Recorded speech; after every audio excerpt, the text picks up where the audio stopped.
Ever wonder what the words liberal and conservative mean? Don't worry, I promise this won't get too political.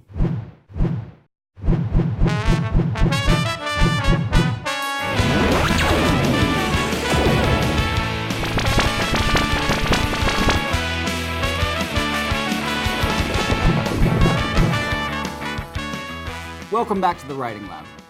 A few years ago, a student asked me what the words liberal and conservative mean in American politics.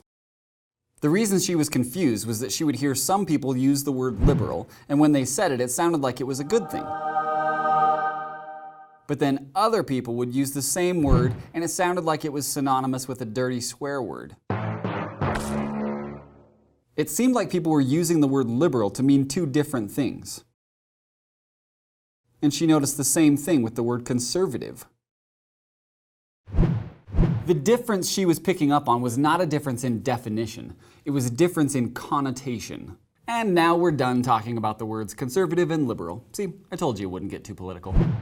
What you have to understand is that words can have different levels of meaning. Every word has its definition, what the dictionary says it means. This meaning is referred to as the word's denotation, which means the explicit or direct meaning or set of meanings of a word or expression. Denotation is a noun. The verb version is to denote. If you look up any word in the dictionary, you'll see that it has one or more denotation. But words don't just have their literal meaning. Some words also have a fair amount of emotional baggage connected to them. For example, look at the words youthful and juvenile. Both words denote the same thing. In fact, one of the dictionary definitions of juvenile is young or youthful. But these two words have very different connotations. The word youthful has mostly positive emotions associated with it. When we think of someone being youthful, we think of the boundless energy of youth, the imagination and fun and pure joy of being young. If you refer to someone as youthful, they'll probably take it as a compliment. Not so with juvenile. If you call someone juvenile, they're going to take it as an insult. And that's because the word juvenile has some seriously negative emotional baggage connected to it. Juvenile is used in contrast with mature or adult, which makes the word feel condescending, like you're being treated like a child when you're not. The wide use of the term juvenile delinquent makes us associate juvenile with criminal delinquency. In fact, I don't know if this is the case where you live, but where I live, teenagers who get arrested don't get sent to jail, they get sent to juvie. Long story short, the word youthful has mostly positive emotions associated with it. In other words, it has a positive connotation. But the word juvenile has mostly negative emotions associated with it. So it has a negative connotation. Okay, quick review. What is a word's denotation? It's like the dictionary definition, like what it literally means. And what about a word's connotation? Like the emotional connections we have with a word based on how we heard it used or what images or memories or experiences we connect with it? Not bad. You're smarter than you look. Thank you. So what we need to... Wait. So I have a question. Yes? So does every word have a positive or negative connotation? I mean, like tacos. I mean, I like tacos, so I guess it's positive, but I've got a friend who doesn't like tacos. So is it like maybe... Okay, hold on. Don't hurt yourself. That's actually a good question. I'm glad you brought it up. It's important to note that not all words have connotative meanings associated with them. I mean, think about words like box, building, door, pencil, cat. I mean, I guess some people like cats and some people don't, but the word cat doesn't have any shared emotional baggage that everyone seems to associate with it. But if you look at a word like terrorist, we all share an emotional reaction to that word. Here's the important part, and the whole reason we're talking about this in the Writing Lab. These connotations that some words have are an important part of thoughtful, deliberate word choice. When you're choosing a word, you do have to think about getting just the right meaning.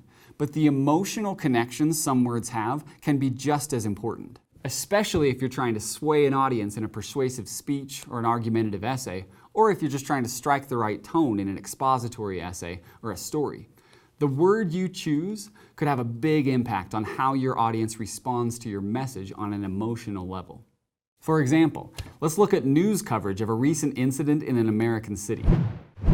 One news network referred to a group of people as protesters, a word that could be slightly positive or slightly negative or neutral, while another network referred to that same gathering of people as riots, a word that has strongly negative connotations for most people.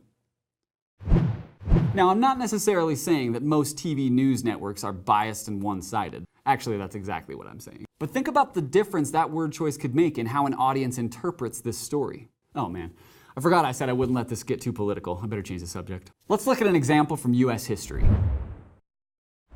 On December 8th, 1941, the day after the attack on Pearl Harbor, President Franklin Delano Roosevelt delivered a speech to Congress. Here's the first and most memorable line. Yesterday, December 7th, 1941, a date which will live in infamy. The United States of America was suddenly and deliberately attacked by naval and air forces of the Empire of Japan. Interestingly, the first draft written by FDR's speechwriting team had him saying, "a date which will live in world history." Roosevelt revised it to say infamy instead of world history. Think about the difference in effect here. World history is certainly accurate word choice.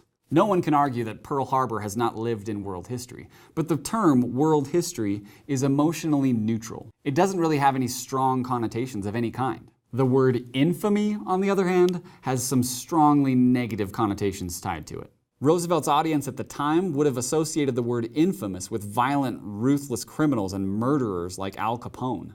So by using the word infamy instead of world history, Roosevelt is able to channel the negative emotions associated with that word to fire up some indignation among the American people. And that righteous anger is important because he's about to ask Congress to declare war and join World War II. Up to that point, the American people had no desire to join World War II. They were still mourning their losses from World War I. But by using words with strong connotations, Roosevelt is able to unite the country in fierce determination against a common enemy. Learning how to deliberately use words based on their connotations is a difficult, complex writing skill. But the first step is to simply become aware of the fact that some words have strong emotions tied to them, and those emotions can be harnessed to accomplish specific writing purposes. I think we need some practice. Let's go to work.